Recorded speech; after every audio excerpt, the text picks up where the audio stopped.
Hi, in writing the book on experiential learning, I thought people would go through the book and feel, well, that was interesting, I hope.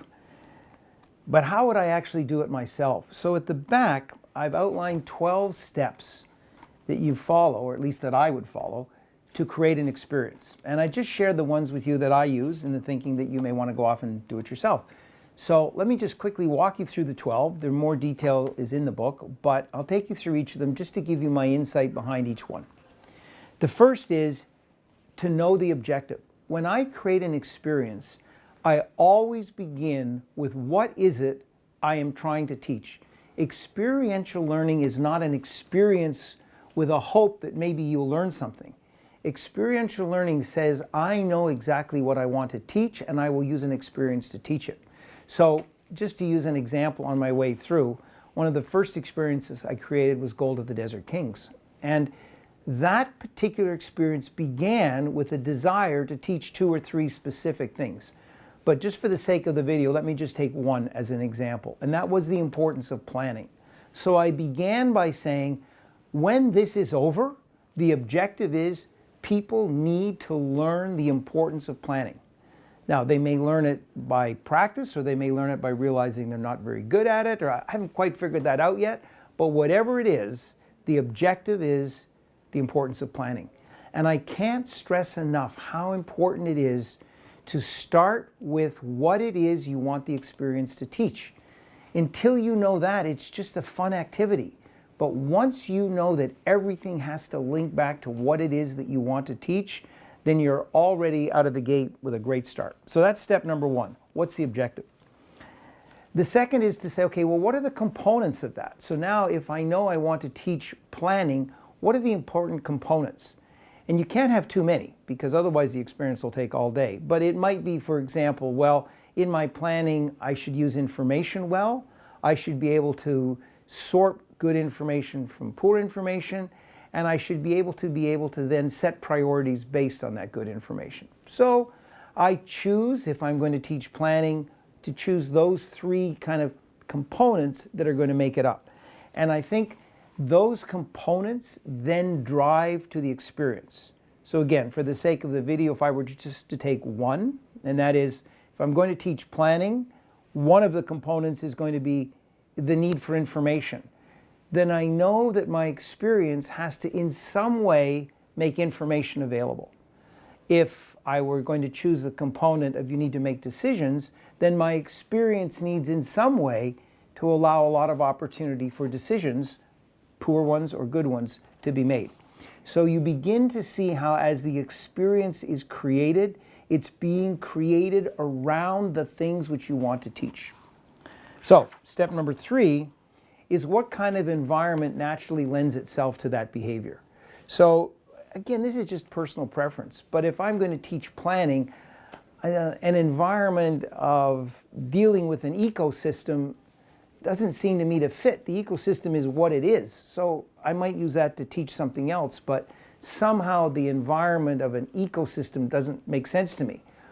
But an adventure or a trek or a search for something does, because I have to do some planning. So I pick an environment that suits the learning. And then in this particular case, I thought, well, let's say that I were going to race across the desert in search of treasure. Ah, good. Well, that allows for planning and information. Perfect. So I've selected an environment that I feel will contribute to that.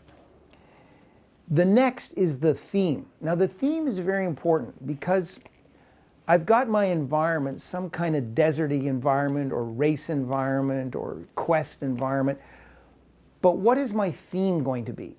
The theme is what moves your experience from today's reality, I'm in business making bicycles, to a metaphor for my business. I'm in the jungle, I'm in the desert, I'm on top of the mountains, I'm running a research center, whatever it is.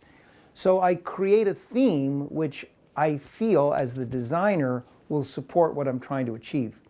And I love the theme, because if the theme is good, it gets people in.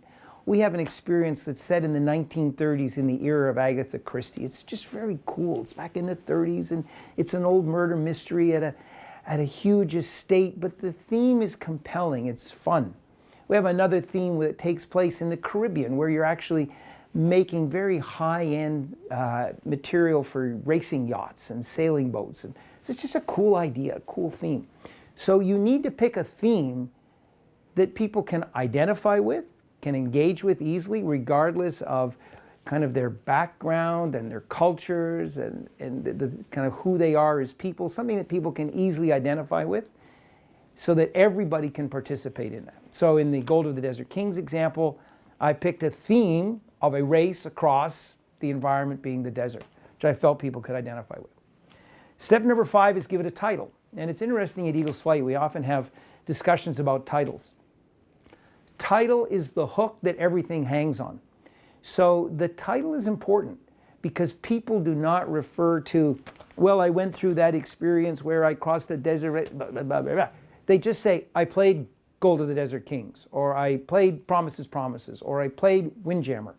And they reference the theme, the experience, the event by its title. So you want the title to both tell a little bit about what the experience is going to be about, create a little bit of excitement, but also leave a hook in the mind that I can reference back easily. So the title is more important than it may appear at first glance.